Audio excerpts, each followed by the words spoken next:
écoutez, louez Dieu. Si vous jouez l'harmonica, vous pouvez louer Dieu avec l'harmonica. Si vous jouez le kazoo, tout le monde... Qui a un kazoo à la maison? Un kazoo? Vous ne l'avez pas, hein, mais vous savez, hein, on fait juste souffler dedans et ça joue. Vous pouvez louer Dieu avec un kazoo. Et même si vous avez un accordéon, oh mon Dieu, l'enfant illégitime entre le piano et une cornemuse, vous pouvez louer Dieu. Mais je ne sais pas comment décrire cet instrument.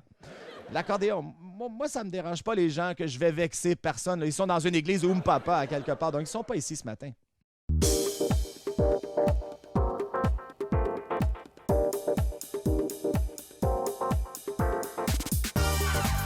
Bienvenue à l'église du Rocher de Winnipeg.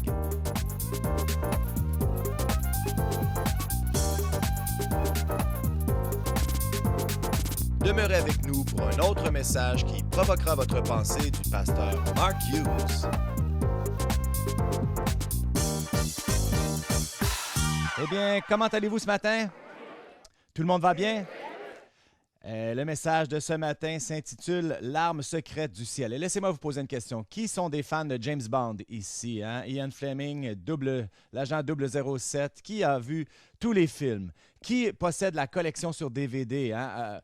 Quelques-uns, moi j'en suis un. Et voici ce que vous allez savoir là, si vous avez vu des James Bond à date.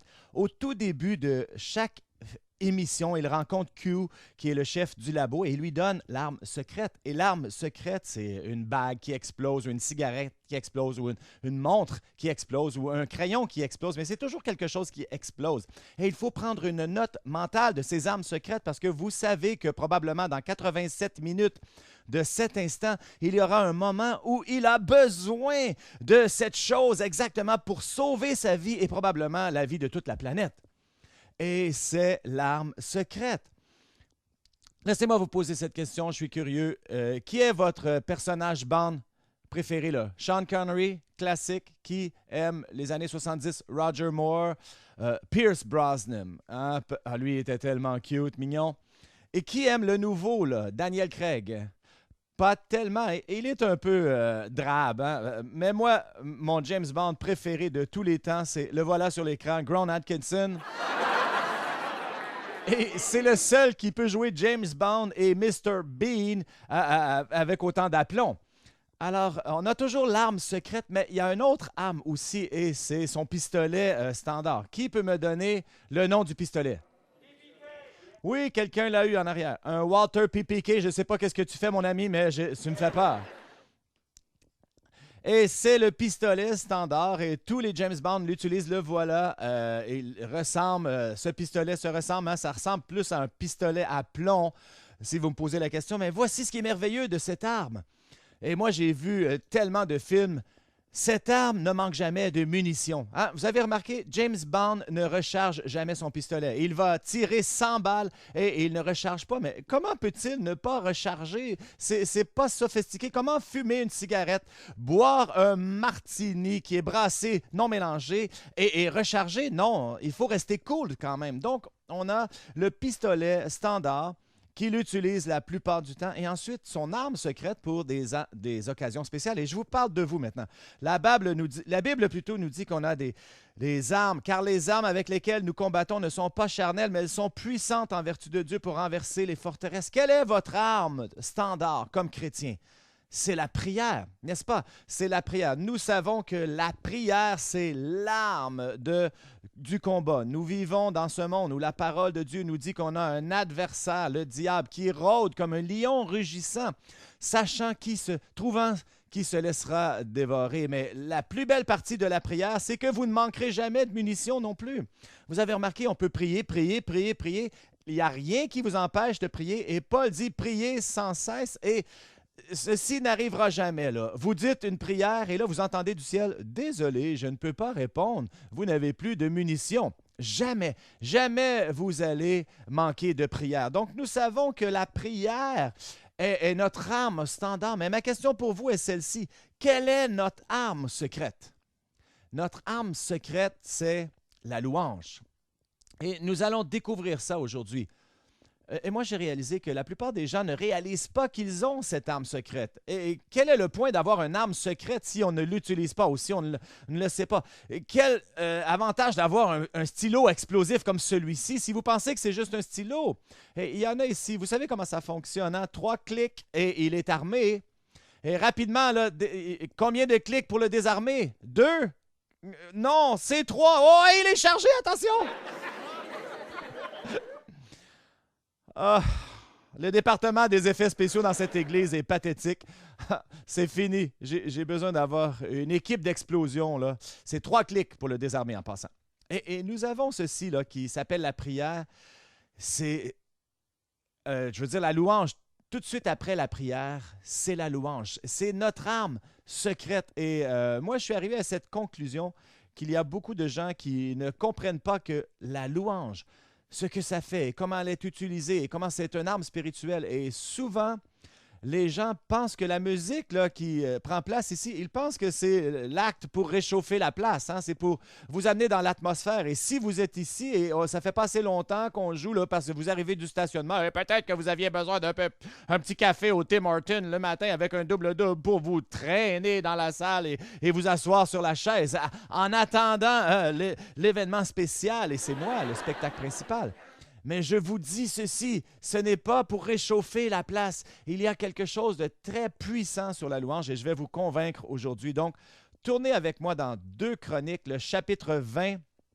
Et voici l'histoire. Nous avons un roi qui s'appelle Josaphat. Et Josaphat est un très bon roi. Il a toujours été un bon roi. Il est un des rares. Et il règne à Jérusalem. Et ce qui se passe, c'est qu'il y a 3 armées. Ammon, Moab et Mont-Seir. Et peu importe la raison, la Bible ne nous le dit pas, mais ils ont décidé sans raison d'attaquer et de détruire Jérusalem. Et ils sont beaucoup plus nombreux que les Juifs. Donc, ce que nous avons, c'est que nous avons Josaphat qui fait la bonne chose. Immédiatement, il va prier et il appelle un jeûne pour le payer. Et c'est là où l'histoire se commence en réalité. Mais ce qui se produit ensuite est extraordinaire. Tournez au verset 14 du 2 Chroniques 20. Et il courbe son visage et il prie devant Dieu. Ils sont inquiétés sur l'armée qui s'en vient. Donc, verset 14 nous dit, « Alors l'Esprit de l'Éternel saisit au milieu de l'assemblée Jézaliel, fils de Zacharie, fils de Benaïa, fils de Jéel, fils de Mattania, lévite d'entre les fils d'Assap. Et Jacaïel dit, » alors juste au cas où vous ne saviez pas là, qui était Jacaziel, on vous a donné une généalogie spécifique. Maintenant, vous savez qui il est, n'est-ce pas? Qui, vous n'avez aucune idée, c'est qui ce gars-là? Eh bien, bienvenue dans le club. Moi non plus, j'ai aucune idée qui il est, mais je ne connais pas les autres non plus, de toute façon, et j'ai même de la difficulté à prononcer leur nom. Alors, soudainement, peu importe qui est ce type, il a une idée et il se tient et il capte l'attention de tout le monde. Et écoutez, parce que ça dit que l'Esprit est descendu sur lui, donc il y a une bonne chance que ce soit une bonne idée. Alors, verset 15.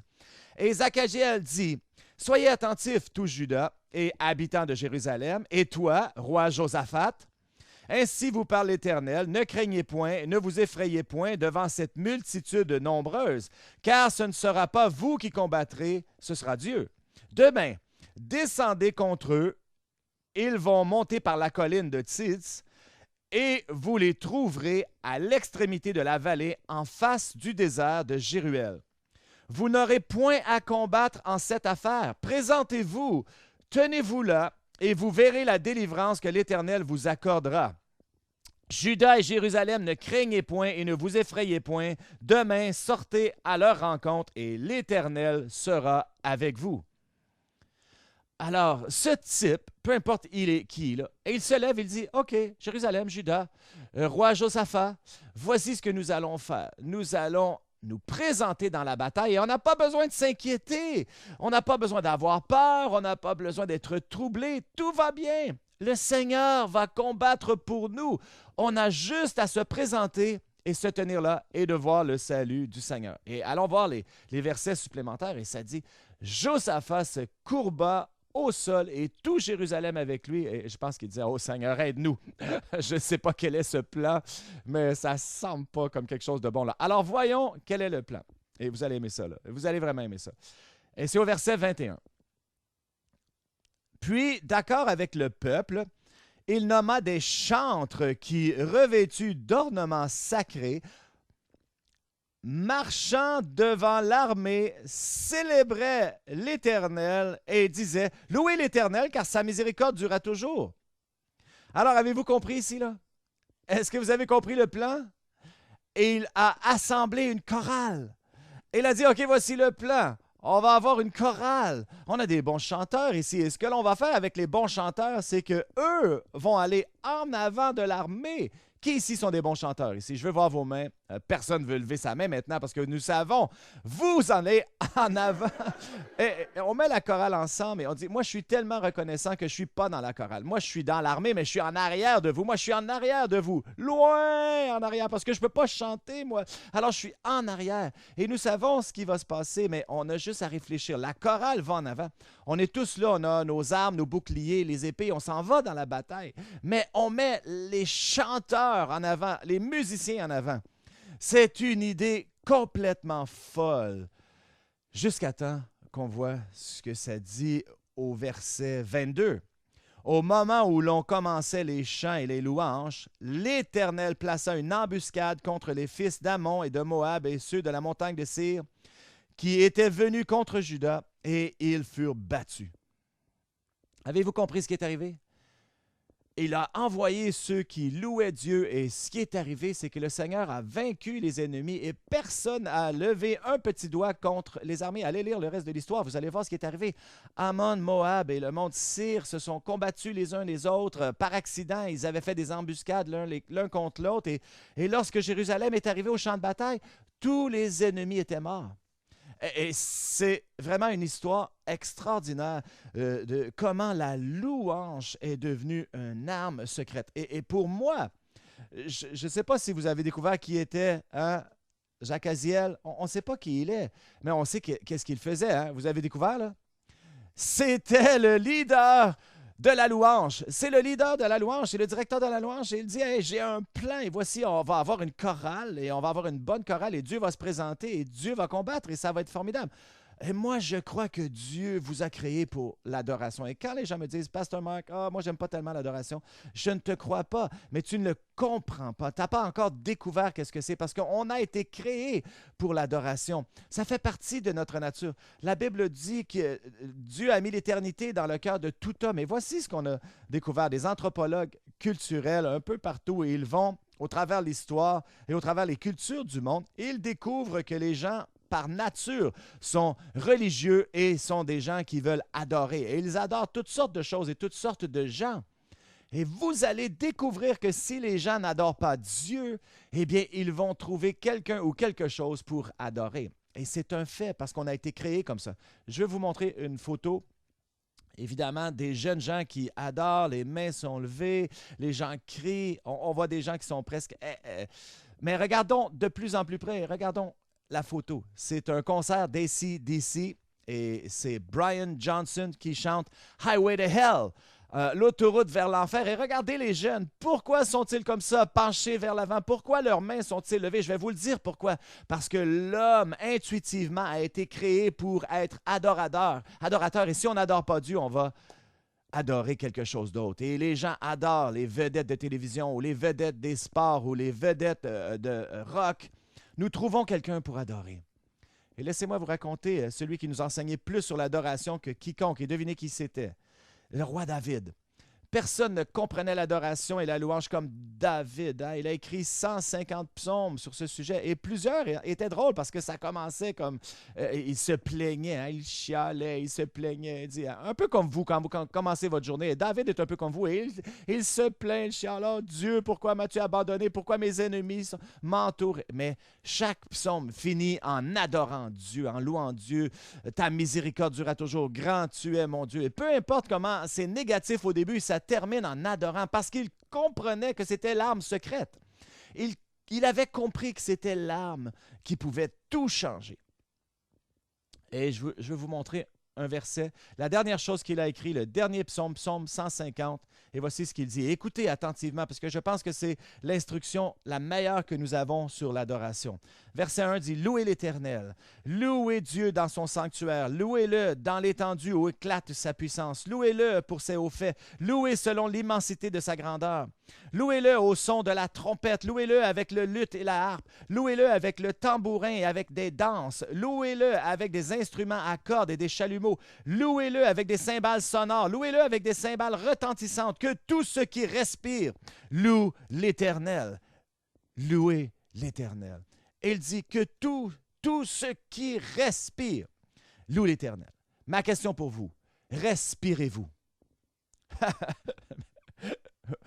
Vous n'êtes pas sûr, vous voulez répondre, hein?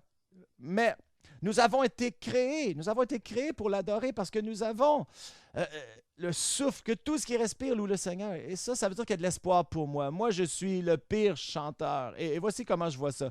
Dieu a créé des canaris et Dieu a créé des corneilles. Et moi, je suis une corneille dans le royaume de Dieu. Et si vous êtes trop près de moi et on chante quelque chose et vous allez entendre ça, vous allez dire, oh non, il y a une corneille dans l'église. Mais qu'est-ce qui se passe avec Pasteur Mark? Il essaie de chanter.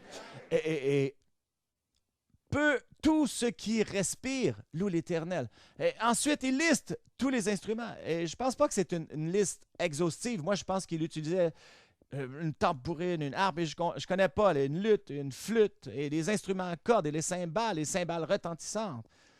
Et des cymbales retentissantes. Hein, ça, c'est encore plus fort. Et vous savez ce que je crois? Je crois que peu importe l'instrument que vous avez, écoutez, louez Dieu. Si vous jouez l'harmonica, vous pouvez louer Dieu avec l'harmonica. Si vous jouez le kazoo, tout le monde... Qui a un kazoo à la maison? Un kazoo? Vous ne l'avez pas, hein, mais vous savez, hein, on fait juste souffler dedans et ça joue. Vous pouvez louer Dieu avec un kazoo. Et même si vous avez un accordéon, oh mon Dieu, l'enfant illégitime entre le piano et une cornemuse, vous pouvez louer Dieu. Mais je ne sais pas comment décrire cet instrument. L'accordéon, moi, ça ne me dérange pas les gens que je vais vexer personne. Ils sont dans une église ou papa à quelque part, donc ils ne sont pas ici ce matin. Alors, peu importe l'instrument que nous avons, nous devrions louer Dieu avec ça.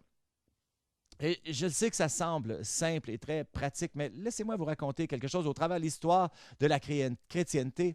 Dans la Réforme, durant la Réforme et durant l'éveil du 18e siècle, il y a eu beaucoup de chants qui ont été écrits dans ces deux périodes. Et beaucoup ont été des hymnes que nous avons aujourd'hui, viennent des églises européennes, anglaises, que nous chantons encore aujourd'hui dans des églises, des hymnes qui sont incroyables, la théologie, la mélodie, des hymnes puissantes. Et voici ce qui se passe puisque l'Évangile s'est répandu. Après la Réforme, ce qu'on a vu, c'est la colonisation européenne du monde. Et on peut dire plein de choses de mauvaises pour ça, mais il y a des choses qui ont été bonnes. C'est que l'Évangile est allé partout et la colonisation est arrivée. Et l'Évangile s'est répandu et les gens ont été sauvés un peu partout. Et on leur enseignait comment adorer, comment avoir des réunions. Mais voici l'erreur tragique qu'ils ont faite. Une des choses qu'ils ont fait lorsqu'ils ont amené la chrétienté, c'est qu'ils ont amené aussi la culture occidentale avec ça. Et voici ce dont je parle. Lorsque la parole de Dieu nous dit Christ crucifié, et c'est un embûche souvent avec les gens de l'Évangile parce que Christ a été crucifié. C'est la barrière qu'on veut que les gens traversent, mais non seulement qu'on les a présentés à l'Évangile, mais aussi à la culture occidentale. Notre architecture, nos hymnes, nos arts, notre musique, nos instruments. Mais pourquoi tu dis ça, Pasteur Mark? Je vous raconte une histoire. Mon premier voyage missionnaire, c'était aux Indes, il y a plusieurs années. Alors, je suis aux Indes, je voyage, je prêche, et la première semaine, le premier week-end, ils m'ont dit, Pasteur Mark, tu vas prêcher à l'église baptiste, l'autre côté du village. Mais je dis, comment je vais trouver dans cette ville l'église baptiste? Ah, ça va être facile, tu vas la reconnaître. C'est juste quelques pâtés de maison là, tourne à droite et quelques pâtés de maison, tu ne peux pas la louper. Mais comment est-ce que je vais trouver cette église baptiste? Alors, je commençais à m'inquiéter. Donc, dimanche matin, je me lève très tôt, je ne savais pas où était cette église baptiste.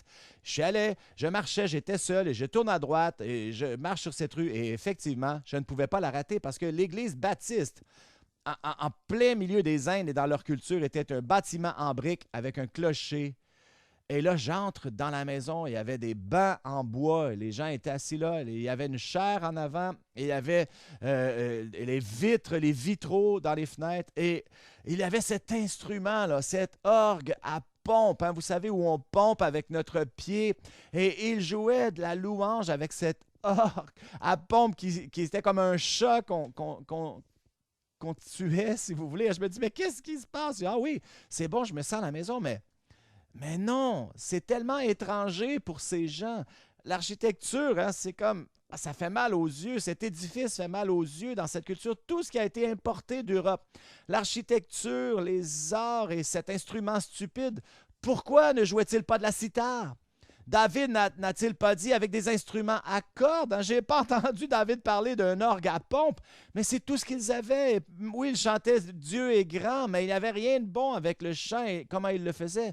Et c'est là où on a fait cette erreur. Nous avons importé notre culture aussi, et les gens devaient être baptisés en Christ et baptisés dans notre culture occidentale. Et une erreur énorme lorsqu'ils sont allés en Afrique, c'est que les Africains, hein, c'était les tambours, c'était leur instrument dans plusieurs pays d'Afrique, et les missionnaires ont dit on ne peut pas jouer des tambours dans l'adoration parce que c'est le battement du diable. Mais qui a dit c'est le rythme du diable? Non, c'était leur instrument. Et ce qu'on doit faire, c'est de racheter tout instrument. De quoi parlait-il? Que tout ce qui respire loue l'Éternel. Jouez-le avec les instruments en corde, avec les instruments et avec les cymbales retentissantes. Mais on a fait cette erreur horrible. Alors, je vous ai parlé de l'histoire des Indes. Maintenant, mon dernier voyage missionnaire au Népal, et je vous ai raconté des histoires hein, la semaine dernière, et j'étais tellement excité de voir ce qu'il faisait avec l'adoration. Je vais vous montrer quelques photos, il n'y a pas grand-chose à voir, mais voici les Chamkou. C'est le groupe avec qui on a fait la Bible, et il faisait la louange ce jour-là. Et ce que le directeur faisait, c'est qu'à chaque réunion, il y avait des groupes différents et personne ne se connaissait. Ils venaient du Népal, partout ailleurs, et c'était la première fois qu'ils se rassemblaient. Ils parlaient des langues différentes, les instruments étaient différents, ils ne se connaissaient pas. Et là, ils ont dit, chaque groupe, vous allez diriger la louange dans différentes réunions. Et là, ce groupe-là a dirigé la louange, et ensuite un autre dans une autre langue différente, et c'était... Ils avaient même regardé les vestons et les livres d'hymnes. Ah, je me suis dit, ça, c'est les presbytériens, c'est sûr. Hein? Ils sont habillés comme des chorales. Et ça, c'est des presbytériens, c'est sûr. Et ensuite, il y avait ce groupe-là. Et ça, c'était les Wandra. Et ça, c'était mes préférés. Les femmes portaient rouge et jaune. Et ça a l'air pâle un peu. Là, mais je dis, ça, c'est les Pentecôtes. Hein? Et ils chantaient fort. Et tout le monde était debout. On tapait des mains, on dansait. Et là, je me suis dit, ça, c'est fantastique. Et ensuite, il a dit à ces groupes, hein, 6 groupes, il a dit, c'est la première fois qu'on se rencontre cette année, mais l'année prochaine, voici ce qu'on va faire. Je veux que chaque personne, là, vous alliez et vous écriviez vos propres chants de louange et revenez avec un livre de musique avec 100 chants nouveaux à l'intérieur, avec vos instruments et avec vos langues. Et je me suis dit, 100 chants, wow, quelle commande en un an. Derek, ça fait combien de temps? 15 ans, 14 ans? Combien tu as écrit de chants? 3, si on inclut la terrible, là, qui était vraiment pas bonne que tu as fait il y a quelques semaines. Et j'ai dit à Derek que j'étais pour mettre la lumière sur lui aujourd'hui. Et alors, ne vous sentez pas mal pour lui, là, je lui avais bien averti. Et il a écrit 2 bonnes chansons et une terrible. Mais je ne veux pas que vous ratiez le point ici, là. Le fait que c'était ce que la Bible nous dit. Chantons un chant nouveau. Et qu'est-ce que l'on fait? C'est bien d'amener les hymnes du passé d'il y a 400 ans, mais on a besoin d'un nouveau chant. Et voici comment je conclus cette histoire. L'Ancien Testament, c'est l'endroit où on apprend l'adoration et que tout ce qui respire loue l'Éternel avec les instruments à cordes, les flûtes, les cymbales. Et voici ce que je crois. Moi, je ne crois pas que ça dérange Dieu, les instruments que nous utilisons pour le louer. Je ne pense pas que ça dérange Dieu si vous chantez mal. Et je crois que ce que Dieu veut de nous, c'est que l'on s'exprime en adoration et en utilisant tous les instruments que l'on a. C'est pour ça, quand on regarde L'adoration, là, et c'est un bel exemple aujourd'hui, il y a des sortes différentes. Et les gens vont où ils aiment l'adoration. Hein, c'est aussi simple que ça. Si vous écoutez Tommy Walker, c'est un peu country, western, et les gens aiment ça et vont aller vers ça. Quand vous regardez Hillsong, hein, la louange qu'ils produisent, pour moi, c'est comme du Taylor Swift. Moi, je vais pas là, j'aime pas ça, mais il y a des jeunes qui aiment ça. Et ensuite, on vient à une église comme ici et on dit « Oh, ça ressemble pas mal au rock des années 80. Qu'est-ce qui se passe? » Le Van Halen ou Aerosmith vont rentrer dans les portes. Mais écoutez, regardez l'équipe de louange. Regardez ses cheveux. Vous le savez de quelle partie rétro il vient. Hein? Différents rythmes pour différentes personnes. Et vous êtes ici probablement parce que c'est un endroit où vous pouvez connecter avec la musique. Et la musique, comme j'ai dit, devrait et a la puissance de nous amener à cet endroit d'adoration. Et il y a cette histoire du type, il meurt, il va au ciel. Alors Saint-Pierre l'accueille, il dit, je vais te faire le tour. Alors il est en train de lui faire le tour du ciel et il l'amène dans la première grande salle. Et ces gens-là chantent des cantiques. Il dit, voici les baptistes, ils chantent des refrains. Et ensuite, une autre grande salle, et ils chantent des hymnes. Il dit, voici les presbytériens. Et là, l'autre grande salle, et là, ils sont en train de danser partout. Il dit ça, c'est les Pentecôtes, évidemment. Et ensuite, et l'autre salle, les gens prennent la communion et il dit « Chut, faut être silencieux ». Et il passe cette salle. Et lorsqu'ils ont passé la salle, il dit à Saint-Pierre « Mais pourquoi? Pourquoi il fallait être silencieux? » Ah, il dit ça, c'est les catholiques et on veut être silencieux parce qu'eux pensent qu'ils sont les seuls ici.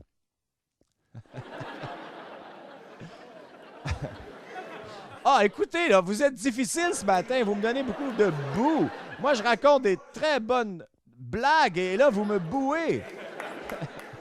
Non, mais moi, je peux changer d'assemblée, vous savez. Non, ça ne serait pas une bonne idée quand même. Alors, 2 minutes pour terminer.